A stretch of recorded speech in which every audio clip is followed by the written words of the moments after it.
ప్రణాళికాబద్ధంగా ఒక అబద్ధాన్ని పదే పదే పదే చెప్పి ఆనాటి జనరంజకమైన ప్రభుత్వాన్ని అబాసు పాలు చేసి అప్రతిష్ట పాలు చేసి వాళ్ళ మనసుల్లో ఒక అనుమాన బీజాన్ని లేవనెత్తి ఒక ప్రణాళికబద్ధంగా మీరు రాజకీయాల కోసం ఆ కార్యక్రమం చేశారా లేదా అడుగుతూ ఉన్నాం. దీని వ్యవస్థీకృతమైన అంటే తప్పేమైనా ఉందా అని అడుగుతూ ఉన్నాం. అయ్యా మీరు ఒక మాట మాట్లాడుకుంటా ఉన్నాం మీతో. ఆ రోజున ఈ లెక్క ప్రకారం చూసినప్పుడే దాదాపు 6,46,531 రూపాయలు అప్పు ఉంది ఇక్కడ, వేల రూపాయలు అప్పు ఉంది ఇక్కడ కోట్లల్లో. జగన్మోహన్ రెడ్డి గారు అప్పులు తెచ్చి మీరు చెప్పిన మాట ప్రకారమే ఓ లెక్క ఉంది మా దగ్గర, తిక్కేం లేదు, లెక్కే ఉంది మా దగ్గర. ఈ రోజున డైరెక్ట్గా జనం దగ్గరికి పంపించినవి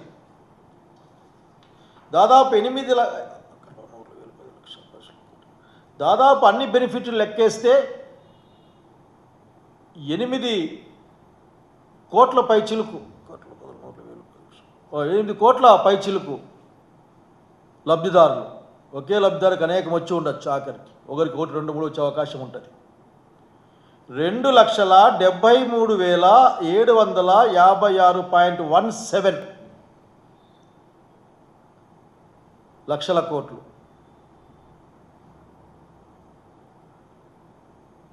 ఈ అంటే 2,73,756.17 లక్షల రూపాయలని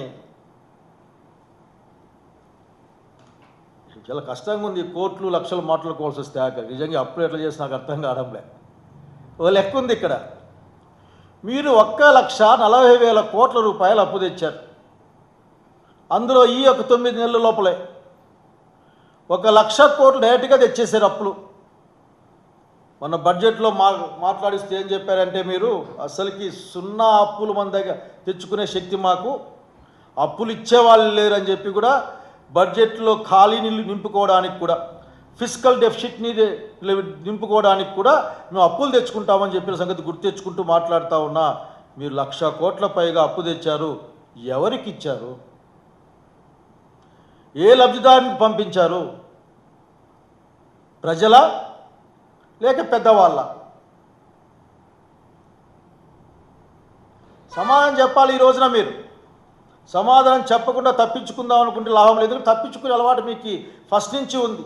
మీరు చెప్పదలుచుకుంటే మాత్రమే చెప్తారు, మిగతా మిమ్మల్ని ఆలోచించుకోమంటారు, లేకపోతే వదిలేస్తారు. తక్కువ జ్ఞాపకశక్తి ఉంటుంది ప్రజలకు అని చెప్పి చాలా గౌరవంగా 11 సీట్లు వచ్చినప్పటికీ కూడా చాలా గౌరవంతో ఇంతకాలం వాళ్ళకి ఇస్తూ వచ్చారు. ప్రశ్నోత్తరాల సమయంలో కూడా ఆయనకి ఇచ్చారు. గతంలో కూడా ఇవన్నీ ఆయన రావడానికి కూడా ఆయన ఎలా రావాలి, ఏం చేయాలి, దానికి కూడా చాలా ఏమాత్రం ఇబ్బంది పెట్టకుండా గతంలో కూడా చేశారు. ఫస్ట్ మీరు మనకి గవర్నమెంట్ ఫామ్ అయిన తర్వాత కూడా వీటిని దృష్టిలో పెట్టుకొని వైసీపీ కొంచెం హుందాగా వ్యవహరించాల్సిన అవసరం ఉంది. వైసీపీ నాయకులకు కూడా మీకు బాధ్యత ఉంది.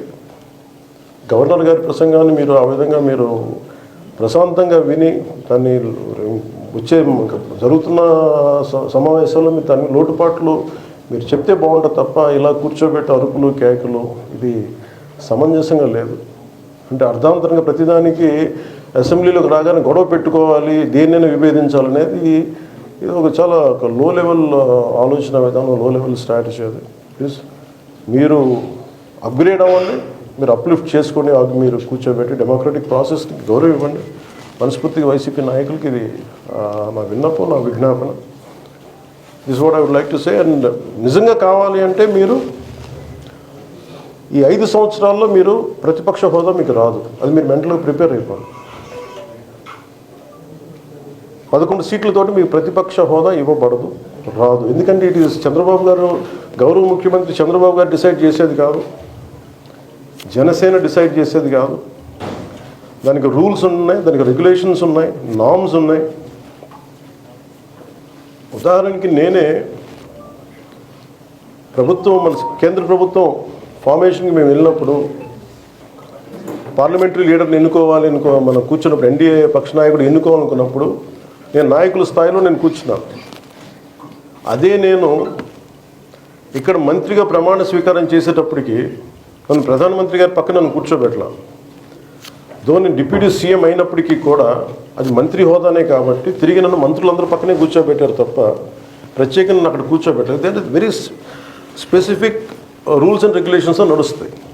ఉదాహరణకి పొద్దున కూడా స్పీకర్ గారు ఎదురొస్తే నేను అసెంబ్లీలోకి అడుగు పెడతా ఉంటే స్పీకర్ గారు ఎదురొచ్చారు.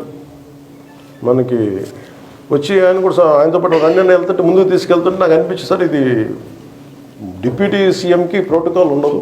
ఓన్లీ ముఖ్యమంత్రి గారు, స్పీకర్, మనకు కౌన్సిల్ ఉండే చైర్మన్ ఆయనే మీరు చేయాల్సింది తప్ప ఇది మేము ఉండేది కాదని చెప్పి నేనే వెళ్ళిపోయాను. ఎందుకంటే మేమే ప్రోటోకాల్స్ బ్రేక్ ఎందుకు చేయమంటే మాకు లేని ప్రోటోకాల్ మేము అడగం. అలాగే వైసీపీ నాయకత్వం కూడా గుర్తించాల్సింది ఇది మీకు హోదా ఇవ్వబడదు. ఈ జిల్లాలకు ఈ తాలూకాలకు నీళ్లు ఇచ్చే బాధ్యత నాదని మీకు తెలియజేస్తున్నా. ఒక పక్క గోదావరి నీళ్లు, ఇంకో పక్క కృష్ణా నీళ్లు కూడా తాగిస్తాం.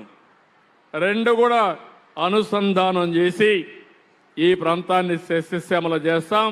మీకు ఆ నీళ్లు ఇప్పిస్తాం, అవి వస్తుంది. ప్రాజెక్టును కూడా పూర్తి చేస్తాను.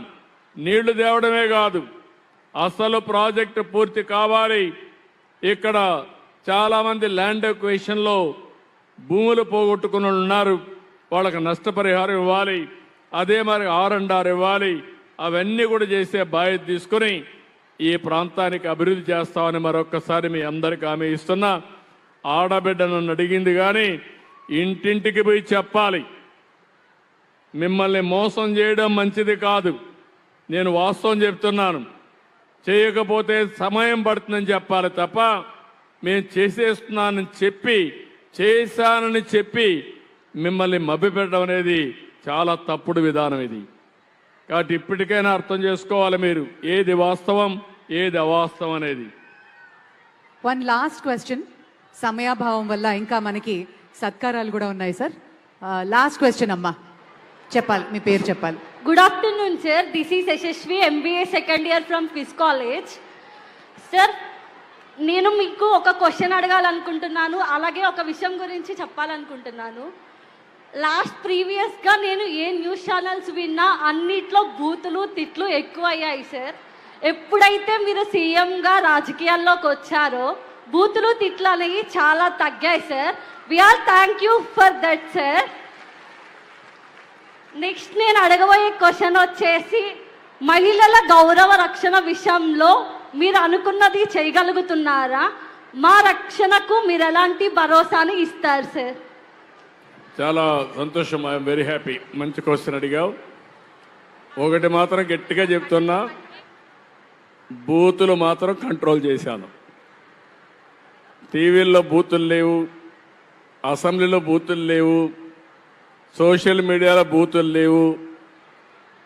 ఎవడైనా బూతులు మాట్లాడితే మాత్రం మీరు ఉండవలసిన ప్లేస్ మీ ఊరు కాదు, ఉండాల్సింది ఎక్కడుండాలో చూపించే బాధ్యత తీసుకుంటాం. ఎవడు చేసినా వదిలిపెట్టడం, అది కంట్రోల్ చేసాం. ఒప్పుకుంటారా? ఏమ్మా బూతులు లేవు కదా? నేను బూతులు తిడుతున్నానా? ఇప్పుడు మా వాళ్ళు తిడుతున్నారా బూతులు? రాజకీయాల్లో బూతులు ఉన్నాయా? లేవని వాడు చేలిపైకెత్తండి. మీకు మంచిగా అనిపిస్తా ఉందా? అనిపిస్తే గట్టిగా చప్పట్లు కొట్టి ఆశీర్వదించండి. జగన్మోహన్ రెడ్డి గారిలో మేమందరం కోరుకునేది ఏంటంటే, ఒక ముఖ్యమంత్రిగా పనిచేసిన వ్యక్తి ఉందాతనంగా మాట్లాడతారు, వాస్తవాల దగ్గరగా మాట్లాడతారు, ఒక వ్యక్తిని కించపరిచే విధంగా మాట్లాడతారని, కించపరుచుకునే విధంగా మాట్లాడతారని అనుకున్నాం. కానీ ఇదంతా చూసిన తర్వాత ఇందులో ఆయనకి ఏమీ లేవు, ఏది రాదని నాకు అర్థమైంది. అధికారంలో ఉన్నప్పుడు ప్రజల్ని కలవలేదు, ప్రతిపక్షానికి వచ్చిన తర్వాత హౌస్కి రారు. అంటే ఎప్పుడు దూరంగా బతకాలని కోరుకునే వ్యక్తి జగన్మోహన్ రెడ్డి గారు. ముఖ్యమంత్రి పదవి కోసం సొంత తండ్రి శవాన్ని పక్కన పెట్టుకుని ఆనాడు సంతకాలు సేకరణ చేసిన వ్యక్తి జగన్మోహన్ రెడ్డి గారు.